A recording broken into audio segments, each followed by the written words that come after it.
It's February 9th, the year of our Lord 2000. Voyager is the sole Star Trek on the air, beloved by many nerds who are desperate for the IP and think 7 of 9 is hot. But, it has a legacy, I guess. UPN considered Voyager one of their prized shows. I mean, they were their flagship program. Their other big success? WWF SmackDown! So I know what you're thinking. They should really capitalize on these two programs and tap into that crossover appeal they are destined to have. So why not take The Rock, one of the most popular wrestlers in the world when wrestling is at its peak success, and stick him into your crappy Gladiator episode in a shiny harness, then feature him in only one scene so he can rock bottom Jeri Ryan, thus creating the recipe for success that is today's episode, Tsunkatse. Now, Voyager has made me very angry many times, but this is the kind of stupid I can get behind. I ain't under any impression that their SmackDown tie-in episode is going to be anything Emmy-worthy, and Threshold won an Emmy, so that's how low the standards were back then. And it seems they made a smart decision with this dumb idea, because this was the highest-rated episode of Season 6. Such is the power of The Rock absolutely wrecking 7 of 9. The final scene will wind up with me giving Jeri Ryan, of course 7 of 9, the character, the rock bottom. You smell what The Rock is cooking? Wednesday. I possess superior strength. A trembling. When America's SmackDown hero takes on Voyager's Battlestar Babe. Battlestar Babe, I hate you, UPN! I wasn't gonna make this episode about sexism, but you just suck so bad!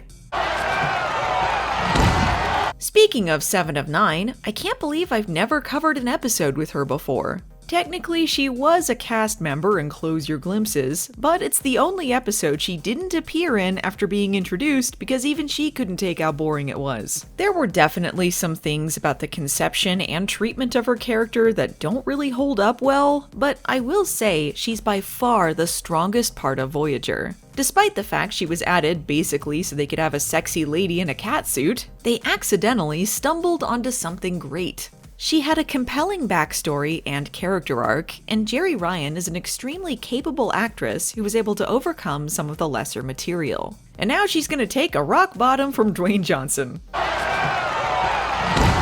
Hey, you know what's absolutely the best stock plot ever? Gladiator shit. I love seeing a bunch of grunting randos do hastily choreographed fights, and one of them is like the one you care about dying, I guess, and they have to decide if they should spare the main character and give up their freedom, and maybe if you're lucky you might see some boring cells or something. That's always super interesting. Wow, amazing. I will say in Voyager's favor, however, is that the plot is kinda so brain dead that I'm amused, so in that way they succeeded despite themselves. And this episode had to be renamed because they accidentally called it Arena and didn't remember, one of the most famous episodes of the original Star Trek, so they were kind of phoning it in to begin with. And not to put too fine a point on it, but Arena is already a lazy-ass name for a Gladiator episode. Anyway, hey, we're here to talk about the dumb wrestling thing, so let's go! We begin in the arena itself, featuring all of the DS9 background aliens they weren't using anymore. And here's one of our champs. Now, at first glance, you might be wondering why their gladiator outfits are basically golden fishing waders, but when you think about it for just a second more, you'll realize that yes, this was a weird choice. My favorite detail about the Tsunkatse outfits is that the shoes are custom Nikes though. I think that brings this whole moment in time together. Yeah! So Voyager's taken some shore leave, but Janeway's going to a whole other planet to get away from her rogues gallery of losers. This might also have to do with the fact Neelix is attempting to enhance the plasma burners in his stove using Seven's Borg technology, which may be one of the single dumbest fucking things I've ever heard in Star Trek.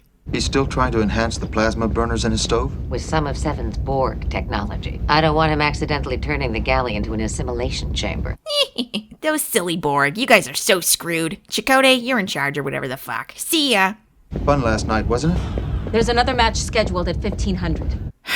I was actually gonna give Voyager some credit because I thought Neelix burned his ass with that stupid Borg stove idea, but no, he just fell asleep on shore leave and got sunburned. Why must you take away even my pleasure at Neelix's suffering, Voyager? And I'm sorry, why is there just a giant bowl of those chow mein salad toppers sitting there for Chakotay to lovingly pick at? Anyway, Chakotay and B'Elanna have been using their shore leave to watch these Tsunkatse matches. They're under the impression these are simply some mixed martial arts matches and not a boring stock plot involving gladiatorial combat. Pretty sure that it's common knowledge for everyone else that there's life or death matches here, but I don't know, maybe they didn't see the advertising for that. As they're discussing their favorite new pastime, good buddies Seven and Tuvok very naturally slide over to say Tsunkatse is for dum-dums. They have the good sense to know that if Chakotay thinks it's fun, it's probably Snooze City, so they'd rather go do something more enriching like study a collapsing micronebula. It's your shore leave, but try to enjoy yourselves. That's an order. I'm a resistance fighter or something. Seven almost got away with doing something without being condescended to. But wait! The doctor is here to tell her that it's bad to spend her spare time however the hell she wants, actually. I thought we'd discuss this. Shore leave is a perfect opportunity for you to spend time with other members of the crew to develop your social skills. As Seven points out, she is in fact going to be spending some time with a crew member while she studies this micronebula. But the doctor basically says Tuvok doesn't count? Like, he's not a person? Alright, hologram boy, let's maybe take stock of your own situation first. Well, they're in a shuttle, they're fucked.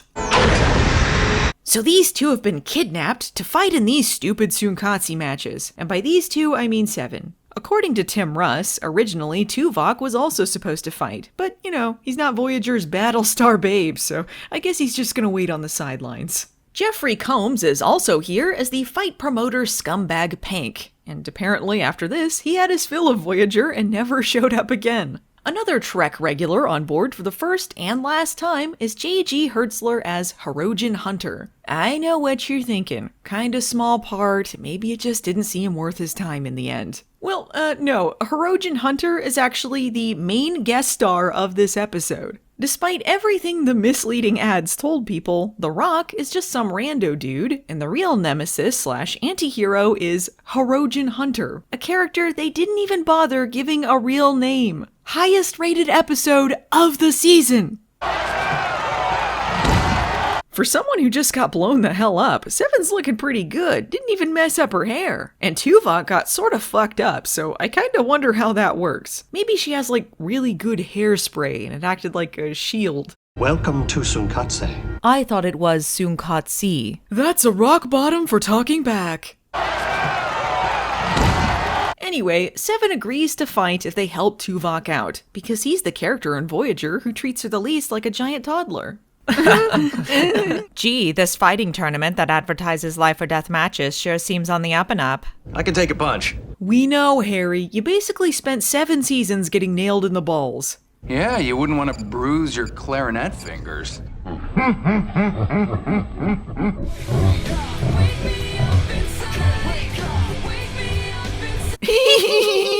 Wow, for once, I'm not the worst person in the episode. I'm basically dying of anointment-based venereal disease as an aside. Anyway, off to install Borg technology in the microwave or something. I know we're all thrilled with Neelix, so on a less exciting note, The Rock?